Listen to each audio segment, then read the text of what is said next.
एक मुलाकात ऐसी शख्सियतों के साथ जिन्होंने दिया है अपने जीवन को एक नया मुकाम। रूबरू कराएंगे ऐसी कुछ हस्तियों के साथ एक खास शख्सियत के साथ मुलाकात जयदेव पटेल के साथ नंबर 1 इंडिया न्यूज पर रात। नमस्कार दोस्तों, मैं जयदेव पटेल और आपका एक बार फिर स्वागत है खास शख्सियत के साथ मुलाकात प्रोग्राम में। आज हम बात करेंगे संक्रमण काल की, आपदा काल की। अब रोज की बात हो गई है किसी अपने को खो देने की, किसी अपने रिश्तेदार को खो देने की। क्या वक्त की जरूरत है? देश में अनुच्छेद 352 के तहत स्थिरता हो, देश में किसी हिस्से में आप इमरजेंसी लगा सकते हैं। अनुच्छेद 356 के तहत राष्ट्रपति शासन लागू हो सकता है। अनुच्छेद 360 के तहत फाइनेंशियल इमरजेंसी लग सकता है। क्या ये नेशनल हेल्थ इमरजेंसी नहीं है? देश में सेंट्रल हेल्थ कमांड अथॉरिटी क्यों नहीं है देश में, और अब तक क्यों नहीं बनाई गई?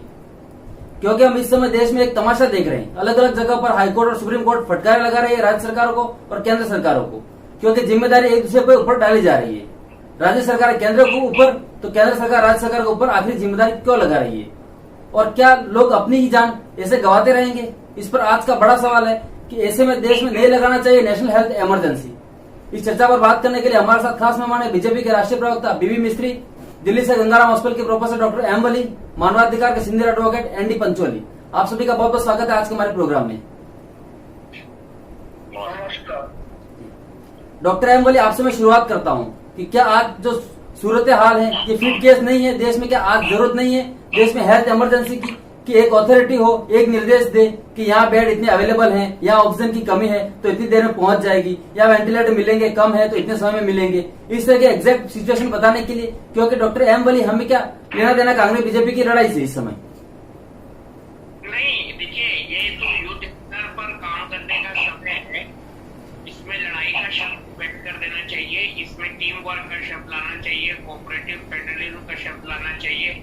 और मैं बड़े गर्व के साथ मैंने चैनल पे, रोड चैनलों पे कहा था कि किसी भी देश में गृह मंत्री जो है वो पिछली बार जैसे हमारे लगे हुए थे इस कोरोना की लड़ाई में नहीं लगे थे किसी भी देश में। तो मैं बहुत गर्व के साथ कहना चाहता हूँ हमारे माननीय स्वास्थ्य मंत्री हर्षवर्धन जी और हमारे और सभी जो विशेष नेता हैं उन्होंने जहाज के जहाज भर के सामान कर लिया है। अब हमारी जिम्मेदारी उसको ठीक से बांटने की है और मरीजों तक पहुंचाने की है। ऑक्सीजन की जो है मरम्मत करने की है। अब ऑक्सीजन की कमी नहीं कह सकते, यथासंभव उसको जहाँ जरूरत है वहाँ पहुंचाने की है।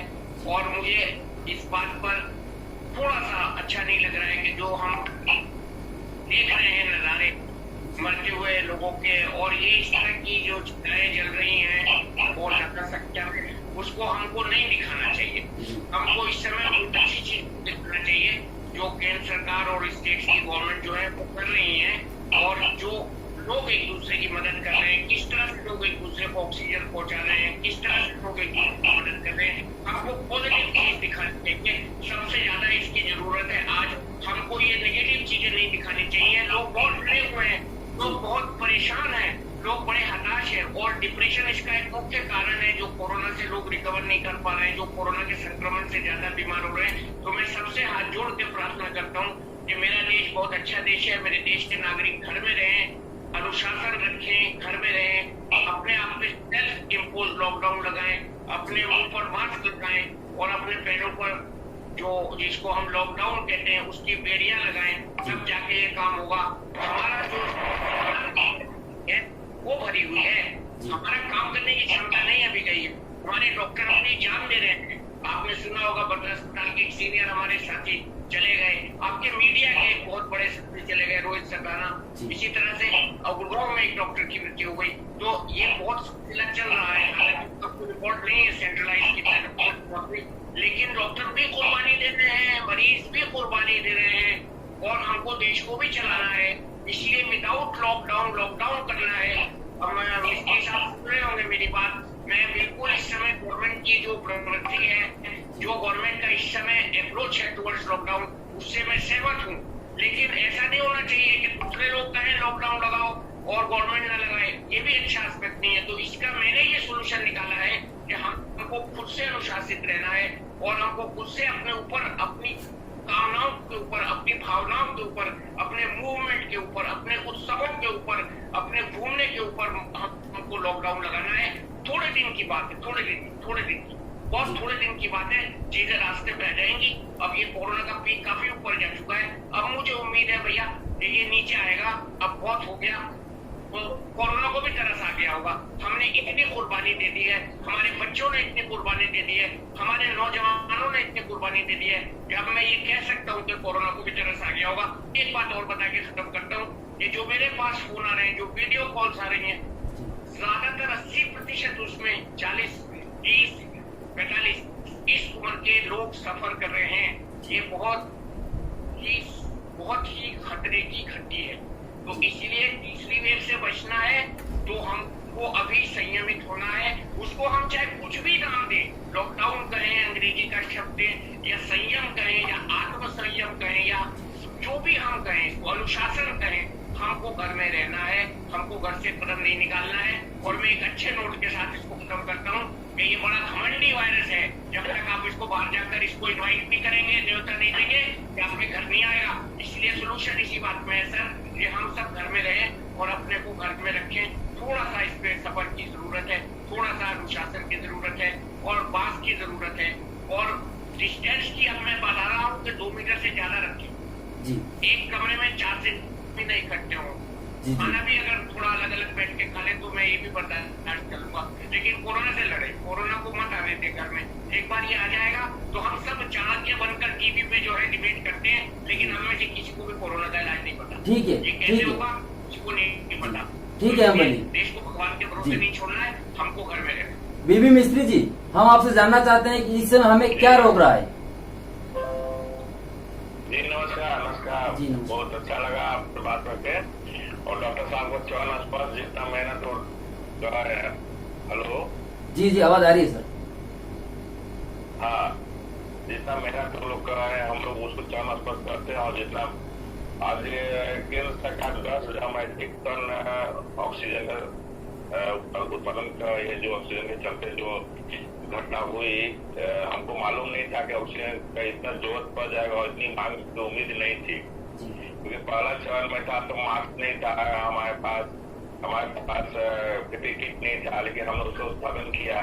लेकिन हम लोग को ये मालूम नहीं था कि इतने ऑक्सीजन की इतनी अचानक मतलब जरूरत पड़ जाएगी। फिर भी आज देश हमारा 10,000 टन मैट्रिक टन ऑक्सीजन उत्पादन कर रहा है, और हम लोग डिस्ट्रीब्यूशन में थोड़ा प्रॉब्लम हो रहा है, लेकिन फिर भी हम लोग कोशिश कर रहे हैं सिस्टम के साथ मिलके और आप सरकार के साथ मिलके ऑक्सीजन का बढ़िया से बढ़िया अच्छे से अच्छे सप्लाई करें, और लोगों को ऑक्सीजन से चलते जो दुख और जो जितना झेलना पड़ा उसको हम लोग जल्द से जल्द खत्म करें।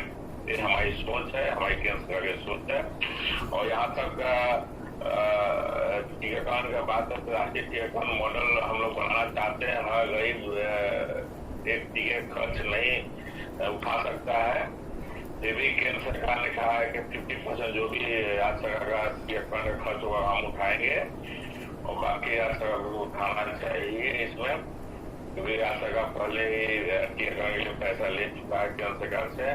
तो मेरा अनुमोदन है कि इसको हम लोग ज्यादा पैनिक नहीं बनाए, हम लोग आसानी से सारा चीज करें। ऑक्सीजन की जितनी भी जरूरत हो केंद्र सरकार देने के तैयार है। केंद्र सरकार यहाँ तक आप बिहार सरकार में ऑक्सीजन प्लांट लगाने वालों को 30% सब्सिडी दिया गया, ये सारा चीज हम लोग उठा है।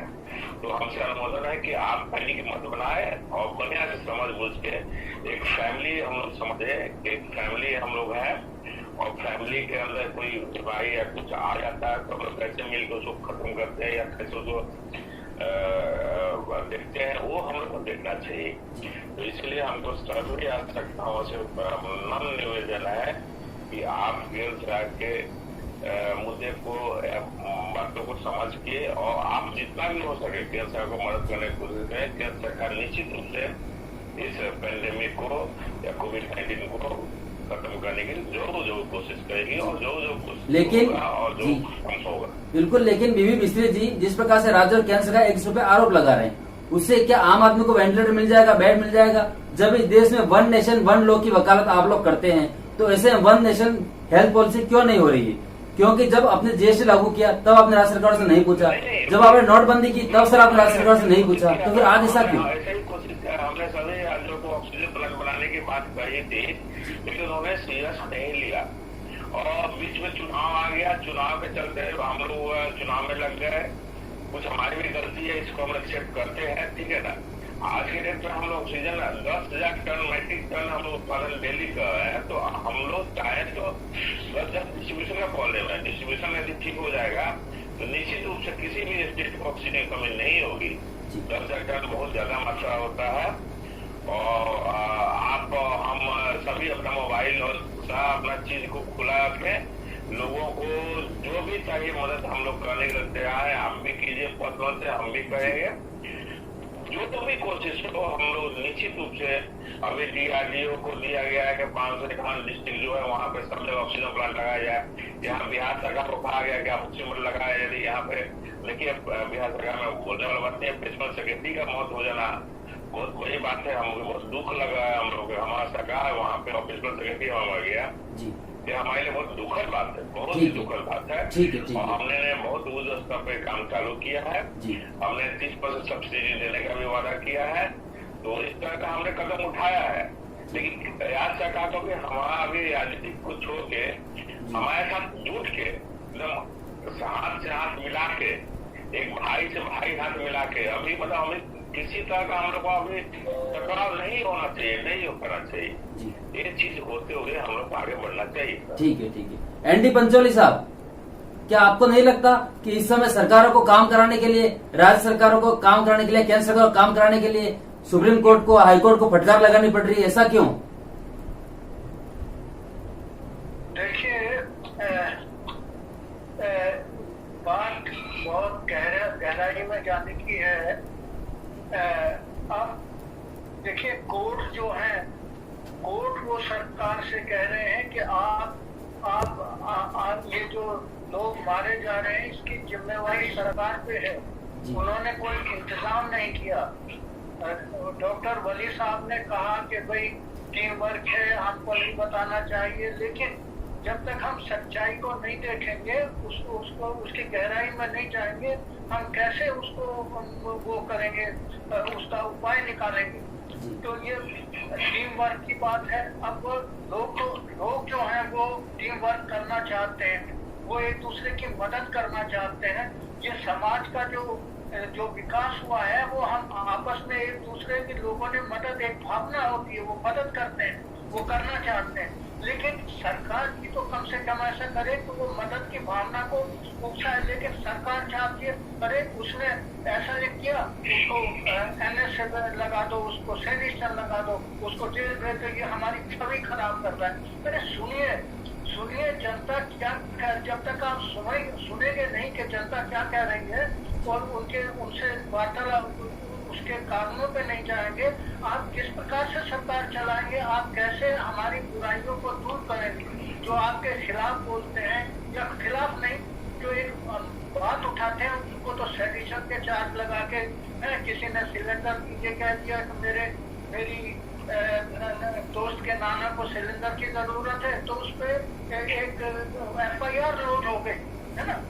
देखिए, ये जो एक दूसरे की जो मदद करना है, ये इंसानी एक इंसान का वो है, उसको सरकार का ये कर्तव्य होता है कि हम लोगों को उकसाएं, लोगों को बताएं कि एक दूसरे की मदद करें। लेकिन आप कहेंगे मैं पॉलिटिक्स में जा रहा हूँ, लेकिन ऊपर से आप देखिए एक CAA कानून बना दिया, ये लोग नहीं आएंगे, वो लोग आएंगे। वो बाहर से कुछ लोग मणिपुर वगैरह, बर्मा से बेचारे रिफ्यूजी वो आ रहे हैं। हमारे देश के भी लोग रिफ्यूजी बन के दूसरे देशों में गए, उनकी मदद की है। और वो लोग आ रहे हैं यहाँ पर क्योंकि वहाँ के सरकार उनको प्रताड़ना कर रही है, तो वो रिफ्यूजी, तो यहाँ के सरकार कहती है नहीं, उनको घुसने नहीं दिया जाएगा। अरे ये भावना है, इंसानियत की भावना है। कुछ लोग जो है परेशानी के अंदर आ रहे हैं, ठीक है एनडी पंचोली जी, जी बिल्कुल। बीबी मिस्त्री साहब रेस्पॉन्स करेंगे आपकी बात का। पंचोली साहब, भावना की बात कर रहा हूँ, जो आपस में बिल्कुल पंचोली साहब, आप जी आपकी बात हम समझ रहे हैं। बीबी मिस्त्री की रेस्पॉन्स करिए आप। तो मेरा कहने का ये मतलब है कि सरकार ने जो हेल्थ स्ट्रक्चर है शुरू से ही इसका बाजारीकरण कर दिया है, इसको छोड़ दिया है कि कितने हॉस्पिटल बनाए हैं बताइए। एम्स इन्होंने कितने 7 साल में या 10 साल में 15 साल में कितने हॉस्पिटल बने हैं। हॉस्पिटल इसीलिए बने थे कि हम अपने जो हमारे कल्याणकारी राज्य है, गरीबों के लिए है, उनको इधर उधर ना जाना पड़े।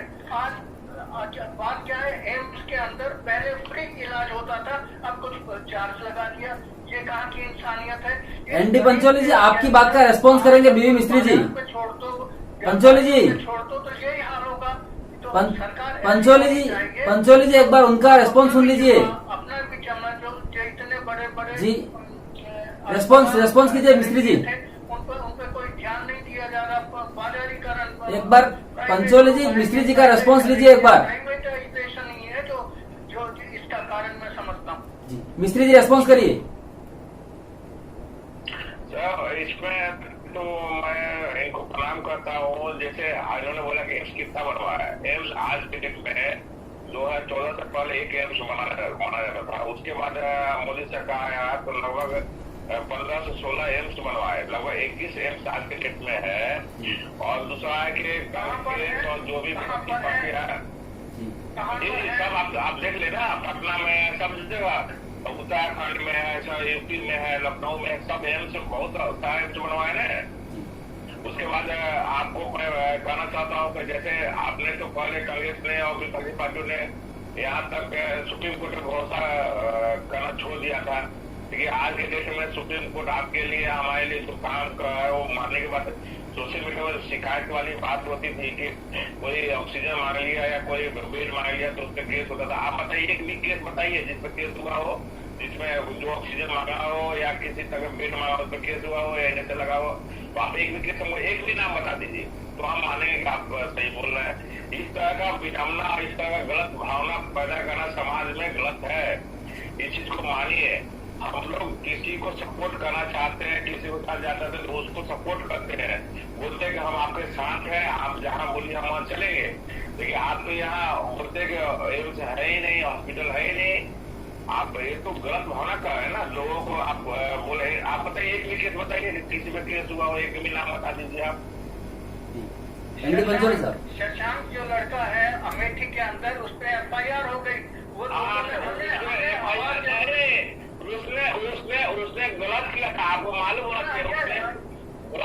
गलत उसने ट्विटर करके और घर में सोया हुआ था। पूरा का पूरा सिस्टम, पूरा का पूरा लिए मुंह के घर में गया तो सोया हुआ था। वो कुछ नहीं, वो जस्ट एक भ्रम फैलाया था, इसके चलते हुआ था। कोई ऑक्सीजन कमी नहीं थी, उसका कोई आदमी पेशेंट भर्ती नहीं था। वो झूठा बोला था, एकदम गलत था वो। आप चेक कर लीजिए। आप सोशल मीडिया में भी चेक कर लीजिए शशांक के बारे में। शशांक एकदम झूठा लड़का था, जो झूठा मैसेज किया था, जिसके बाद लिए और साहब उसे फोन कर कोशिश करते हैं, फोन करते थे, फोन नहीं उठाया। उसका मोबाइल लोकेशन लेके उसे घर में गया तो सोया हुआ था और किसी तरह का उसका कोई प्रॉब्लम नहीं था। इसके चलते उसको हुआ था और कोई प्रॉब्लम नहीं है। आप सोशल मीडिया पे, यहाँ तक सुप्रीम कोर्ट ने बोला है कि सोशल मीडिया पे शिकायत करवाई हुई तो कोई आमलाना नहीं माना जाएगा, उसमें किसी तरह केस नहीं माना जाएगा। आप बोलते याद करा उसमें FIR कर देगा। सुप्रीम कोर्ट सबसे सर्वोत्तम में सुप्रीम कोर्ट सर्वोत्तम यहाँ पे है। FIR सही है कि नहीं है। यदि ऐसा कहा, यदि FIR भी करती है तो सुप्रीम कोर्ट ने बोला है कि उसको FIR नहीं माना जाएगा। तो जब आप तो सुप्रीम कोर्ट पर भरोसा ही नहीं करते हैं। आज के डेट सुप्रीम कोर्ट आपके लिए ठीक है मिस्त्री जी, क्या बोला? ओके मिस्त्री जी। डॉक्टर एम्बली, डॉक्टर एम्बली, आप अपना मोबाइल चालू मिस्त्री जी, सब कुछ चालू जी, जो आवश्यकता है हमको बोलिए। मेरा नंबर लीजिए, मेरे लोगों का नंबर लीजिए। आपकी ऑक्सीजन की व्यवस्था होगी, आपकी हॉस्पिटल की व्यवस्था होगी और किसी की तरफ FIR नहीं होगा। ठीक है मिस्त्री जी। आप एक राजनीतिक मिस्त्री जी, मैं एक बार डॉक्टर एम्बली के पास जाना चाहता हूँ। नंबर लेके डॉक्टर एम्बली, जिस तरह से देश में रेमडेसिविर कालाबाजारी हो रही है और जिस तरह से ऑक्सीजन की कालाबाजारी हो रही है, इसको लेकर आप क्या कहना चाहोगे? बंद करना होगा। आपको मैं, हम लोग जो मिस्त्री जी, किया था हमने, मैं एम्बली के पास जाना चाहता हूँ। डॉक्टर एम्बली, विपक्ष ने बोला कि हम वैक्सीन नहीं लेंगे। यहाँ तक राजीव गांधी, राहुल गांधी से लेके अखिलेश यादव से लेके मिस्त्री जी अपन राजनीतिक बहस में नहीं जाना चाहेंगे। कांग्रेस के जो मिस्त्री जी, मीडिया पर भाई देंगे। वैसे ओके। जब प्रधानमंत्री वैक्सीन लेकर दिखाए हैं, जब केंद्रीय मंत्री वैक्सीन लिखा है, आज प्रधानमंत्री ने वैक्सीन ठीक लिखा है, है, आप दोनों रुकिए, आप दोनों रुकिए जरा, आप दोनों रुकिए। एक बार डॉक्टर एम एक बार जानना चाहता हूँ। मिस्त्री जी, पूरा का पूरा उनका समाज, उनका पूरा का मुस्लिम समाज, मिस्त्री जी 2 मिनट, मिस्त्री जी आपको समय दिया जाएगा, मिस्त्री जी समय दिया जाएगा आपको, मिस्त्री जी, मिस्त्री जी आपको भी समय दिया जाएगा। 2 मिनट रुकिए जरा, मैं एक बार डॉक्टर साहब को जानना चाहता हूँ। 2 मिनट रुकिए। वैक्सीन को नहीं लेने के लिए इन्होंने पूरा का पूरा ओके, मिस्त्री जी आपको फिर से समय दिया जाएगा। डॉक्टर एमवली, जिस तरह से देश में रेमडेसिविर की कालाबाजारी हो रही है, जिस तरह से ऑक्सीजन की कालाबाजारी हो रही है, इसको लेकर के आप क्या कहना चाहोगे? देखिए, आपने इतने अच्छे इंसान को पंचोली साहब को बुलाया हुआ है। ये इनके समय की चीजें को याद है। बचपन में एक रेल हादसा हुआ था और लाल बहादुर शास्त्री साहब रेलवे मिनिस्टर थे, उन्होंने इस्तीफा दे दिया था। तब हम इतने छोटे थे, इस्तीफे का मतलब भी नहीं जानते। तो इनके टाइम के जो आदर्श थे, इनके टाइम की जो वैल्यूज थी और इनके टाइम के जो संस्कार थे, वो आज हमारी पीढ़ी को नहीं मिले या हमसे छोटे लोगों को नहीं मिले। तो इसलिए सारा सिस्टम गड़बड़ा गया है, हमारी नीयतें खराब हो गई हैं। हम आपदा में अवसर, तो प्रधानमंत्री कहते हैं अच्छे काम के लिए, तो ये ब्लैक मार्केटिंग करने वाले लोग भी आपदा में अवसर तलाश करने लगे। ये तो कोई बात नहीं है ना। मेरे पास कितने फोन आते हैं कि ऑक्सीजन नहीं मिल रहा, बेड नहीं मिल रहा, ये रेमडेसिविर नहीं मिल रहा। ये हो क्या गया है? क्यों नहीं मिल रहा? हमारे पास तो सब चीज है, कहाँ चला गया? किसने छुपाया? किससे मिला हुआ है जो बोलेंगे? एक मिनट, एक बार डॉक्टर साहब की बात खत्म करने दीजिए। एक बार जो है कोई डॉक्टर लिखे तो मिलता है। आदमी आज खुद लेना चाहता है तो कहाँ से मिलेगा? कोई डॉक्टर लिखता तो लिखे। एक बार मिस्त्री जी, एक बार डॉक्टर साहब को कंप्लीट करने नहीं दीजिए मिल रहा है जी। पेशेंट को नहीं मिल रहा है, लेकिन कुछ शिकायत आ रही है। जो डॉक्टर लिखता है तो देखिए सर डॉक्टर साहब आपको प्रणाम है, लेकिन डॉक्टर जो लिखता है ना तो निश्चित रूप से मिलता है। लेकिन लोग की स्थिति अभी है ना कि खुद अपने से डॉक्टर बन गए हैं और खुद ऑक्सीजन लेना चाहते हैं, खुद इंस्ट्रूमेंट लगाना चाहते हैं। ये लोगों के कारण इतना भ्रामक हुआ, इतना लोगों के मतलब छलकत जाए वाला हाल है अभी। आप मेरी बात सुन लीजिए। मैं बहुत अच्छी बात करता हूँ टीवी पे, मैं किसी की बुराई नहीं करता हूँ। मेरे कहने का मतलब ये है कि हमारे जो पीढ़ी वैल्यूज का डिक्लाइन हुआ है, उसकी वजह से आज ये नौबत आ गई है कि ये मेरी ऑक्सीजन है, ये मेरा इंजेक्शन है, ये मेरा मरीज है। जो आपने अभी बताया, हमको सबको लेके अपने देश को बचाना है। आज हम जी, मैं यही कहना चाह रहा था आपसे दूसरी बात करने के लिए। तो मैं यही कहना चाह रहा हूँ कि इस वक्त जो स्थिति है बहुत खतरनाक है। इस वक्त जो स्थिति है वो ये है कि जैसे मैंने शुरू में कहा कि हमको अपने घर में रहना है। ये 15 दिन मुझे लगता है तकलीफ के हैं, और अगर इस 15 दिन में हमने अनुशासन नहीं बरता तो हमारा जो स्थिति बहुत खराब हो जाएगी और बहुत गंभीर हो जाएगी। हम कहीं के नहीं रहेंगे और हमें पता नहीं कितना बुरा समय आने वाला है। इसलिए मैं अब ये कहने लगा हूँ, जीविका को अभी छोड़ दीजिए, अभी आजीविका को छोड़ दीजिए, अभी जान बचा लीजिए। जान पहले बचा लीजिए, जान है तो जहां पुरानी वाली चीज पे आ गए। इसलिए मैं बिल्कुल आह्वान करता हूँ, मैं अपने डॉक्टर बंधुओं को भी आह्वान करता हूँ जो दिन रात लोगों की केयर में लगे हुए हैं। आप विश्वास नहीं करेंगे कि एक आईसीयू की जो नर्स मास्क लगाती है सुबह को 8 बजे, वो उसका रात को 9 बजे खुलता है। वो दिन में चाय भी नहीं पीती है, पानी भी नहीं पीती है, खाना भी नहीं खाती। मास्क का नियम है कि मास्क को आप हटा नहीं सकते। अगर आप हटाएंगे तो फिर से आपको खुद से सैनिटाइज होना पड़ेगा, खुद से मास्क लगाना पड़ेगा। आज हमारे बहुत ही सीनियर डॉक्टर हॉस्पिटल के जो गैस्ट्रोएंटरोलॉजिस्ट है वो ठीक है, लेकिन हमने उनको खोया है। कल आपके मीडिया के एक बड़े साथी मैंने जिक्र किया, उनको खोया।